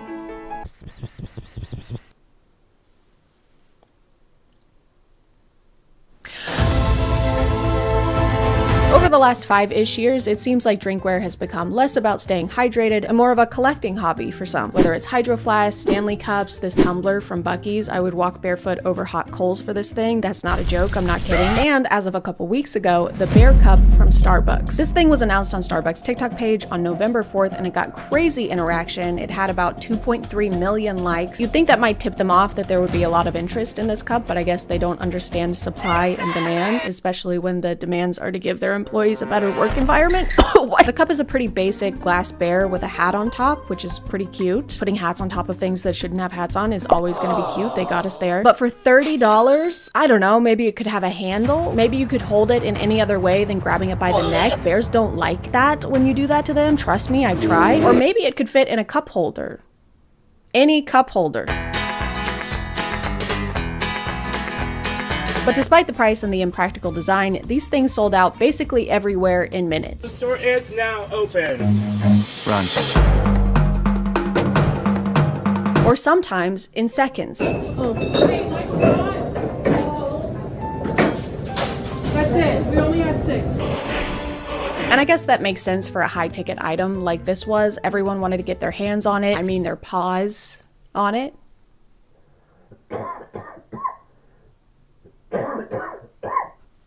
But I don't think that's the only reason they sold out so quickly. I think it probably had to do with Starbucks putting an average of 3 cups in each location. I don't know what the fuck is wrong with you. Have the cup. I hope that makes you feel better. Thank you for hitting me. She didn't hit you. No matter which store people went to, there were never enough cups to go around. And I know Starbucks isn't technically a store, it's a coffee shop, so it's not like they have tons and tons of shelves that they can stock full of cups. But still, the marketing for this cup got so much interaction that they had to know they were gonna need more than 3 cups per store. By the way, I'm not being hyperbolic when I say that. There were genuinely only a handful, pawful, and that was before people kept dropping them on the ground. Alright folks, now we gotta leave some space so that I can sweep this mat. Please leave a path to get to the register. Don't put that sound effect and be like, ah ha ha, he's stressed out. Bitch, you are stressing him out. Get out of the way. It's insane that they are actually so unaware of their surroundings. They have so much tunnel vision. They're blocking the employees off with their bodies. Speaking of tunnel vision, I've got it for today's sponsor. This video is sponsored by Raycon. Guys, winter is almost here, but I've barely noticed because of how hot Raycon's Black Friday deals are.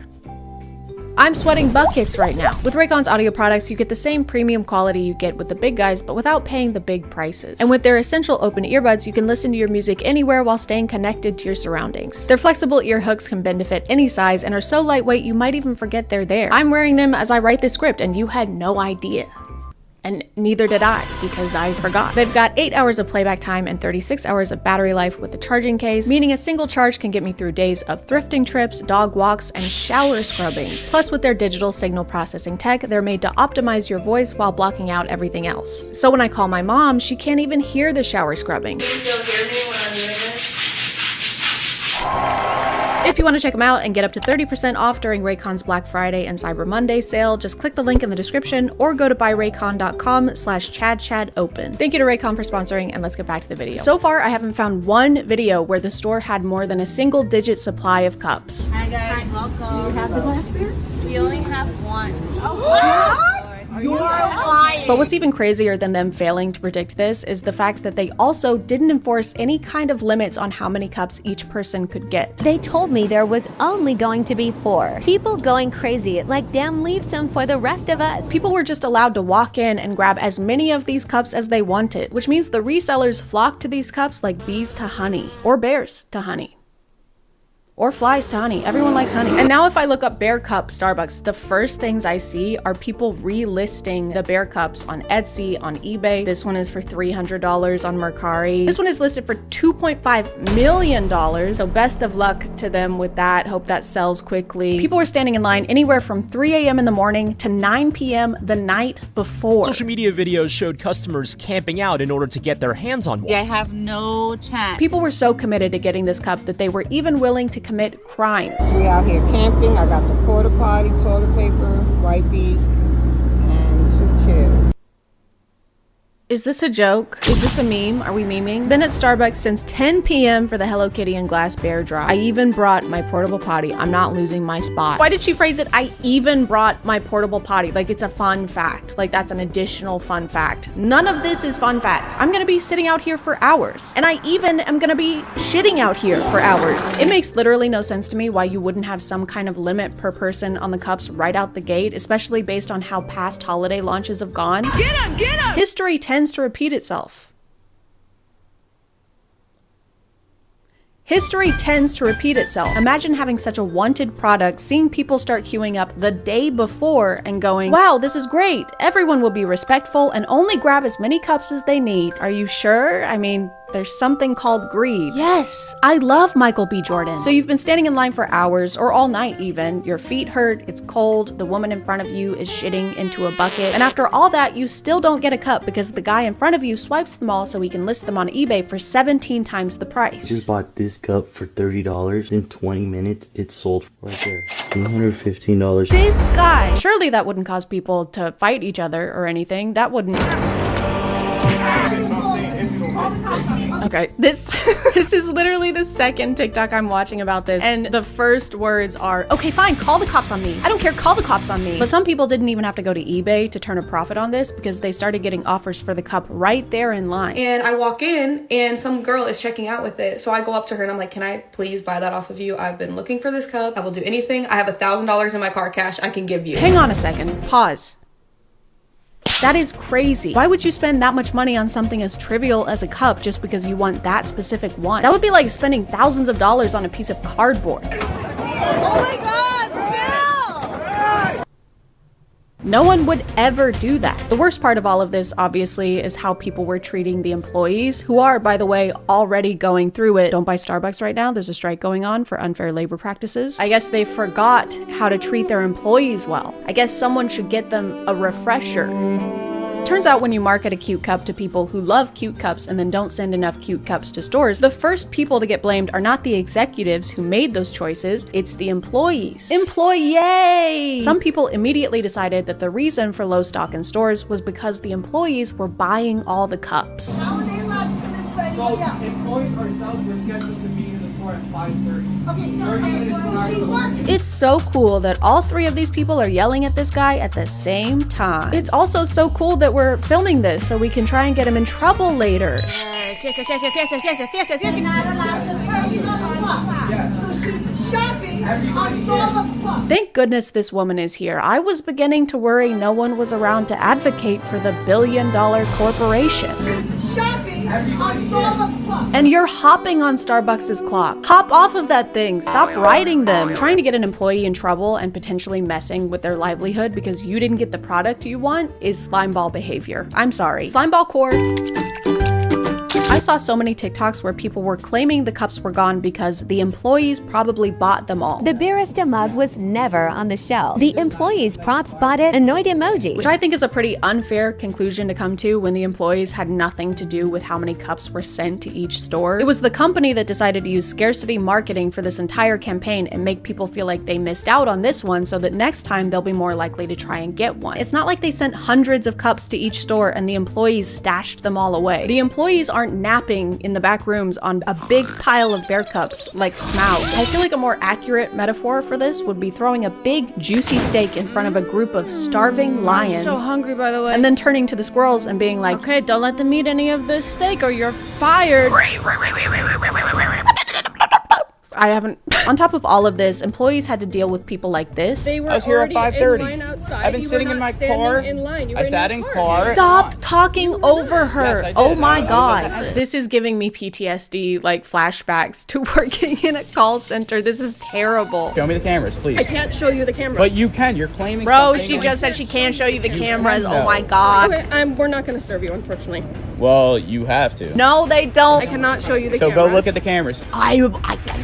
There was maybe like 9 people lined up, but they were lined up at the exit. So I walked up and stood at the entrance. It doesn't matter if the line is over here or if it's a few feet over here. This is still the line. It doesn't matter if you walk up and you just decide to start your own line based on the sign in front of the doors. The doors both open. People enter through the exit all the time, every day.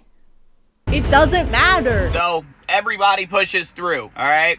I was one of those people, but I was in the front. You were in the front because you created your own line. I'm on his side. Who forms a line at an exit? And then he replied to that comment and said, people that use a lot of pronouns. How, I'm sorry, but if they lined up at the wrong spot, he's right. No, he's not.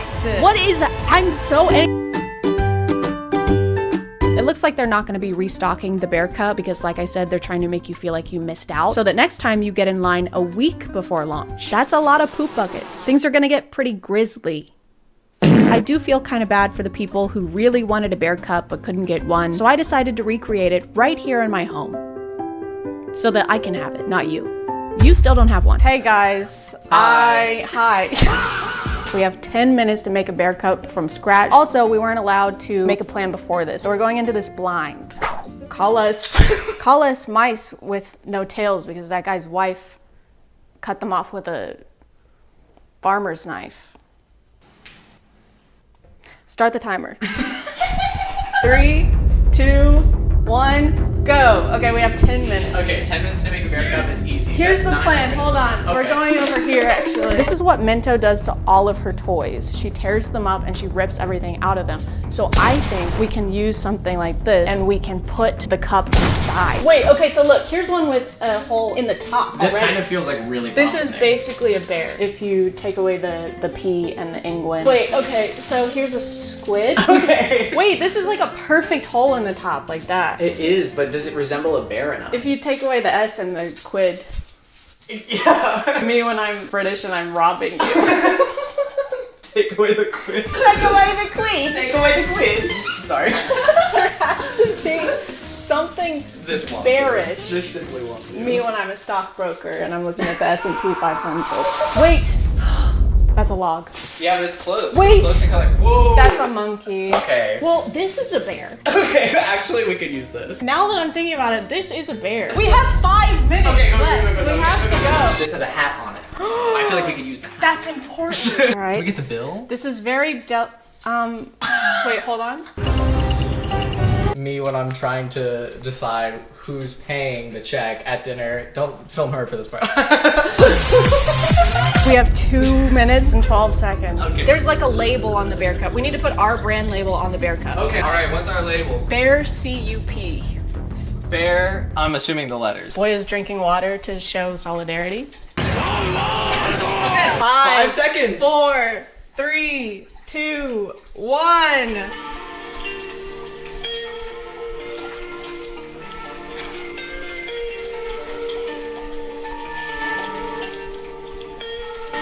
All right, here we have our very own. As you can see, we have all the basic functions that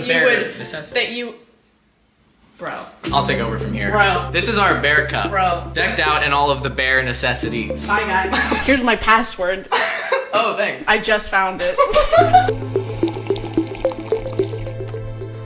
I guess we should fight over the cup now. I don't really want to fight over this. I think I Dude, this one, dude. Give me the cup. It's spilling. Give it to me, bro. It's spilling. Give it. I'm trying to finish my. You know who really deserves this Bear Cup? is that little lady right there. There you go. Oh, sorry. Excuse me.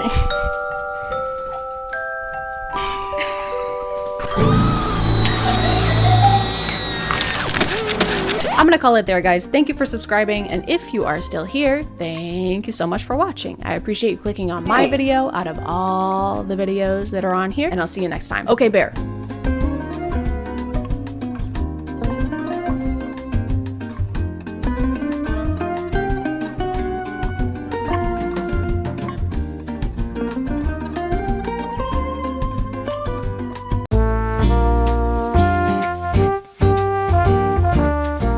Hey guys, my name's Rob.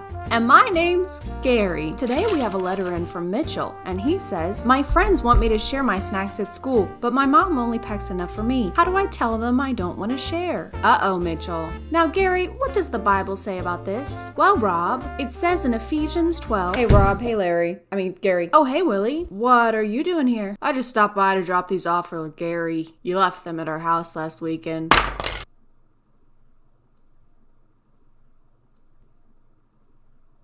Oh, and this, and this, and this, and this. Thanks, Willie, but you could have brought him to my house. Nah, that's okay, I was in the neighborhood. So how's Evelyn? Good! She's good. So, will we see you two next weekend? Yeah, for dinner. Okay, cut. Chad, what's up? Are we allowed to have this stuff on camera? I mean, this is a... Bob, can you go with the flow a little bit today? All right, I'm on a tight schedule. Barbara lost a man in a t-shirt, and I gotta get Larry a new hairbrush, so can we please... Willie, can you please... Yeah, sorry. I'll get out of your hair, Gary. He doesn't even have... Thank you. Bye, Willie. Bye, Willie. Bye, Willie. Leave the handcuffs. Hey guys, and welcome back to... My name is ChadChad. Not really. And relationships can get boring, okay? You fall in love, and then a few years later, you're still in love, but the things that were so thrilling in the beginning just aren't quite what they once were, you know? But it's okay. Don't worry. There's a lot of things you can do to help. Number 1, buy a swing set. I'm not sure why, but it says to try swinging here. Number 2, hire a sex coach. All right, let's go. Come on, guys. Gregory, you got this. You're a bright, shining star. There you go. Yes, Tyler, keep that leg down. I'm gonna have to card you. All right, there you go. Y'all are crushing it. And if none of these options work, thankfully, Swing Talk is here to teach us how to spice things back up again. Speaking of spicing things up, this video is sponsored by Adam and Eve, because I'm not eating this. I only bought it for the video, so someone has to pay for it. It is Adam and Eve's 50th birthday this year, and to help us celebrate, you can use this code, my code, to get 50% off of one item, and 50%, that's a lot. That's like half. So go use the code, this one here, get something for you, get something for them, get something for y'all. They have 24/7 customer service and 90-day hassle-free returns. Plus, you can help a great cause since 20% of Adam and Eve's profits go towards the worldwide fight against HIV. So go use the code, you know you want to, and it's 50% off. It's basically half free. Thank you so much to Adam and Eve for sponsoring today, and let's swing back into the video. There's probably gonna be a lot of that in this video, okay? You're gonna have to get used to it. Hi, babe. Well, what about my mom? Hi, babe. I'm gonna miss y'all. Bye. Here on the ChadChad channel, we don't believe in not starting out strong. What about my mom? Needless to say, this is the video that sent me spiraling down a rabbit hole. I feel I should clarify that this is not representative of the swinger community on TikTok, okay? They're very helpful over there. Their accounts are mostly just giving advice to people interested in testing out the waters and trying to connect people. I'm talking specifically about this inner circle that I seem to have stumbled upon that consists of around 5 accounts that post jarring content like this. Kind of reminds me of the Rick Lack situation, except maybe worse. I don't know, that's a tough one. I think they're on maybe in the same tier. They're in the same boat. Do you want to know how I make my man happy? I let him play with my mom. Yeah, I'm not gonna lie. Like any TikTok community, they have trends that will get popular and they'll each post their own version of something. But these accounts seem to only have 2 or 3 trends that they really latch onto. And unfortunately, this is one of them. You wanna know how I keep my man happy? I let him play with my mom. This is not actually her mom, by the way. I feel like I should go ahead and clear that up for y'all. They're not actually related, but I personally like how unimaginative they are with these. Like her and her mom are standing in front of the oven just f***ing with a towel. Hey, what super interesting thing should we pretend to do while you say goodbye to us? Oh, well, you could be brainstorming on how to make content that actually takes effort instead of baiting people into thinking we're in a relationship. That sounds like a lot of work. Let's just fail to fold the towel. You know what? That's a great idea. Let's do that. You want to know how I keep my man happy? I let him play with my babysitter. Aren't most babysitters like high schoolers or young college students? Yeah, I'm that kind of wife. You're what kind of wife? The kind that's going to prison? She looks incredibly uncomfortable here. Please blink if you're in danger. This looks less like a sensual interaction and more like one you would have with a family member you're not comfortable with who's trying to tickle you. Oh, you're no, so Aunt Michelle, I'm not. Oh I'm not my ticklish, God, you've so- grown so much. I said stop, Michelle. Yeah, I'm that kind of wife. I love how she says that. Like, that's the kind of wife we should all be striving to be. Like, you and your spouse, you can do whatever you want. That's fine. But it's also fine if you would prefer your spouse to not grope at a woman like he's gonna skin her for Cruella de Vil. You know what makes me such a shitty wife? I cheated on him with our babysitter. Like, for real? No, Hunter, nothing is for real, okay? Keep up. We need you at the top of your game, all right? Blonde is my mom, the redhead is my cousin, and the brunette is our prisoner. I mean, babysitter. But can you imagine this being the way someone tells you they cheated on you? I don't know what my reaction would be, but I'm pretty sure his is too tame. You want to know why I'm the most horrible, awful, disgusting wife on the planet? Because I killed his best friend. What? For real? Yup, took a big old silly goofy axe and walloped his head right off. You're a monster. Yeah, I'm that kind of wife. Another trend that I saw frequently is one where they will awkwardly plan a get-together, and that's it. That's the TikTok. Hey babe, what do you want for dinner tonight? You want to invite over Jason tonight? Yes! And Chloe? Of course. Do you think they'll like chicken? Everybody likes chicken. You hear that, vegans? Sorry, but you're gonna have to eat chicken now. Everyone loves chicken. Alright, make the call, babe. I guess I just don't understand why this, out of all things, became a trend, because nothing noteworthy is happening. This is just someone's Friday evening. I can maybe understand staging a dinner where you're hanging out with Jason and Chloe, but to stage the planning of the dinner, like, I don't even want to listen to dinner plans when I'm going to be eating the dinner. So for creativity, I'm gonna give it a 4 out of 10. It could be a solid 6 if you pointed the camera at the TV and let us watch Hotel Transylvania instead. You can't get rid of me. I'm not going nowhere. I'm not going nowhere. Oh. Wow. So you cheated on your partner multiple times, I'm assuming, and they wanted to leave the relationship, but you instead convinced him to be swingers. I'm not saying gaslighting had to be involved in that process, but there has to have been gaslighting involved in that process. I mean, come on. Also, why is she saying this like she's proud of it? Like, she couldn't stop cheating on her partner, but she convinced him to stay. Like, it's an achievement. The only achievement she has is a cheat. Stop, I wrote that at 3 a.m. And I vow to love you and cherish you in the monogamous relationship we've mutually committed to, and then breach those vows and publicly post about it on the internet. That was beautiful, baby. In sickness and in coercion. Yeah. Oh, I was patient.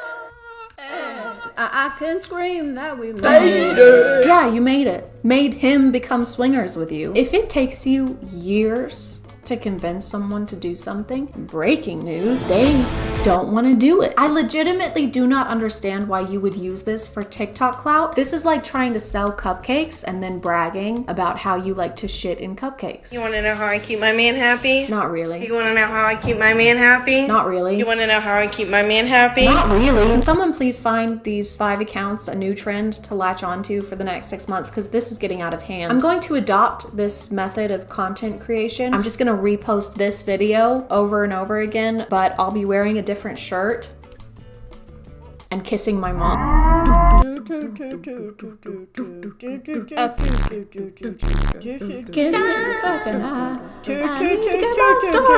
So when you said it took you years to get him to agree to being swingers, all that was true, except the agree part, you know, the most important part. I can't tell if this is also baiting or if she's playing a character. Either way, why would you joke about this like it's a cutesy little thing? I'm technically still cheating on my partner because he's definitely not comfortable with the arrangement comments we've made. Silly old me. Don't know the words to this one, so I'll say what's relevant. I don't give a f about none of that. About none of that shit. Ma'am.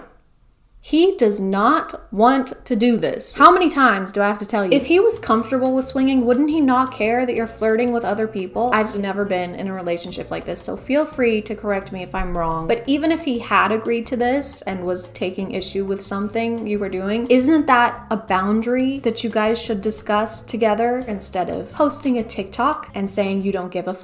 Bethany, is this yours? Oh yeah, that's mine. You can't just buy a $20,000 car without talking to me first, okay? Half that money is mine. I mean, even a text message letting me know would have been nice. Are you even listening? I don't give a f. What are you doing? I don't give a f. I don't give a f. When your spouse won't get off your ass. Wow. Okay. About something super insignificant. And post. I'm sleeping with your mom. I'm gonna call it there, guys. If you want to follow me on other stuff, that's my Instagram, that's my Twitter. I keep the links in my description. Thank you for subscribing, and if you are still here, thank you so much for watching. I appreciate you clicking on my video out of all the videos that are on here, and I'll see you next time. Okay, bye.